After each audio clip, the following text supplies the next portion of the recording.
பெண் இல்லாத ஊரிலே அடி ஆண் பூ கேட்பதில்லை. பெண் இல்லாத ஊரிலே கொடிதான் பூ பூப்பதில்லை.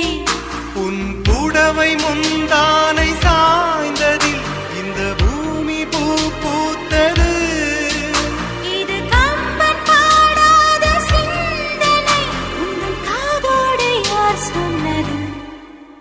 புது வெள்ளை மழை இங்கு பொழிகின்றது. இந்த கொள்ளை நிலா உடல் நனைகின்றது.